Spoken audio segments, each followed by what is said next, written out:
সেনাপ্রধান সেই যে বলেছিলেন যে আন্ডারমাইন্ড করলে বা আন্ডারমাইন্ড সেনাবাহিনী আন্ডারমাইন্ড হলে কেউ শান্তিতে থাকতে পারবে না, দেশে শান্তি থাকবে না।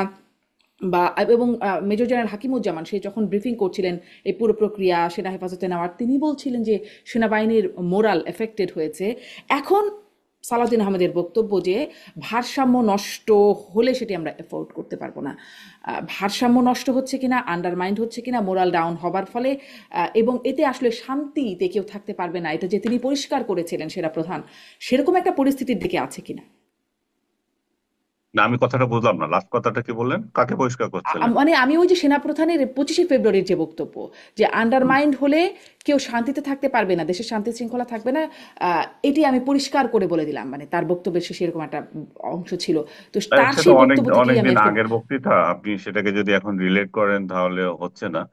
তারপরও আপনি যদি ঘুরিয়ে পেঁচিয়ে এত কথা না বলে সরাসরি সালাউদ্দিন আহমেদের যে বক্তৃতা, সেটাতে এটা স্পষ্ট আছে যে আমরা এটা এফোর্ড করতে পারবো না। তার মানে হচ্ছে যে সেনাবাহিনীর সঙ্গে সরকারের যদি দূরত্ব সৃষ্টি হওয়া মানে হচ্ছে যে রাষ্ট্র ক্ষমতায় সেনাবাহিনী আসা। তো রাষ্ট্র ক্ষমতায় সেনাবাহিনী যদি এবার এই মুহূর্তে আসে, ইলেকশনের আছে আর 4 মাস, আমরা একটা প্রক্রিয়ার মধ্যে আছি, ইলেকশনের মধ্যে আমরা আগাচ্ছি।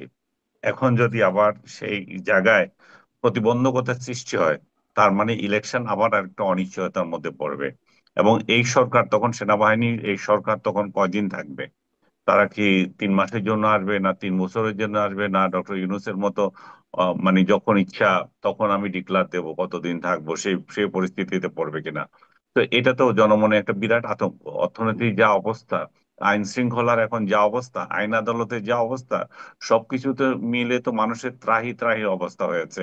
মানুষ, আমি যেটা আপনাকে বলেছিলাম, মানুষ এত কিছু চিন্তা করছে না। মানুষ চিন্তা করছে একটা নির্বাচিত সরকারের হাতে ক্ষমতা হস্তান্তর। কারণ সবাই অপেক্ষা করছে এই নির্বাচিত সরকারের জন্য। কারণ নির্বাচিত সরকার যদি আসে, সে একটা বৈধ লাইসেন্স পাবে। সেই বৈধ লাইসেন্স হচ্ছে কিসের? সেই বৈধ লাইসেন্স চাঁদাবাজির, বৈধ লাইসেন্স আমাকে শাসন করার, বৈধ লাইসেন্স আরো যা যা করার। এখন তার কিছুই হচ্ছে না, এখন সবাই মাতাব্বর, সবাই রাজা। সেই রাজত্বে এখন চলা কঠিন হয়ে গেছে। সালাউদ্দিন আহমেদ এখানে তো তার বক্তৃতায় আরো একটা কথা বলেছেন। তিনি বলেছেন যে আজকে সচিবালয়ে যে সমস্ত নিয়ম, বদলি, পদায়নের জন্য আপনি মন্ত্রিপরিষদকে একটা ক্যাবিনেট কমিটি করে দিয়েছেন, এটা উপদেষ্টাকে বলছেন উনি, যে এটার কোনো চর্চা নাই, যেটা আগে করা হয়েছিল। এবং এটার কোনো ট্রেডিশন, প্রচলনও নাই। এবং এটার কোনো নিয়ম নয়। তারা যা করছে পদোন্নতি বা নিয়োগ বদলির মধ্যে, সেটা এখানে একটা রাজত্ব সৃষ্টি করেছে। আপনি খোঁজ নেবেন, আমরা খুব অসন্তোষ প্রকাশ করছি। সালাউদ্দিন আহমেদ একজন সাবেক আমলা, উনি জানেন কোথায় কি হচ্ছে, ওনার বন্ধুরা হুম। আছে, ওনার সিনিয়র জুনিয়ররা আছে এখানে।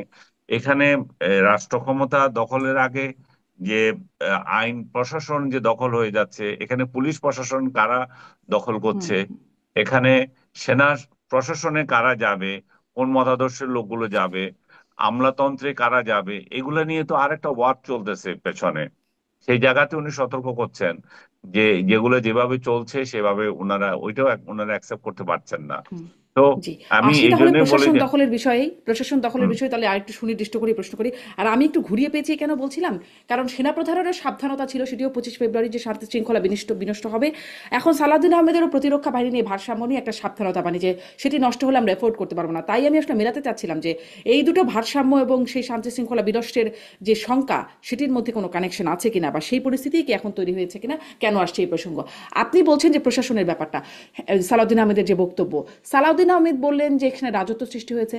জামাতের নায়েবে আমির ওদিকে বলছেন যে, এদিকে বিএনপির দিকে আঙ্গুল তুলে বলছেন যে একটি দলের মানে অভিযোগ, প্রশাসন দখলের একটা অভিযোগ করছেন।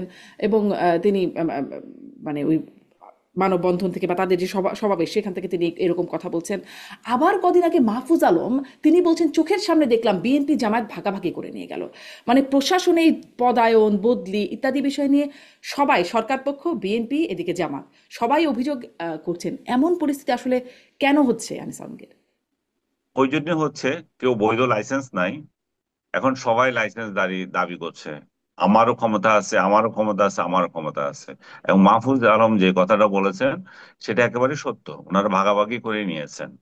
মাহফুজ আলমদের যে দল বা মাহফুজ আলমরা যেখান থেকে এসেছেন, সেই এনসিপি, আমি জানি না উনি ওইটা আফোর্ড করেন কিনা ওই রাজনীতি, বাট যেখান থেকে ওনাদের উৎপত্তি, যে এনসিপি, এনসিপি তো এখানে আহ, যেটুকু কাজ করছে চাঁদাবাজি এবং আপনার যেটুকু করছে বদলি বাণিজ্য, এগুলো করছে।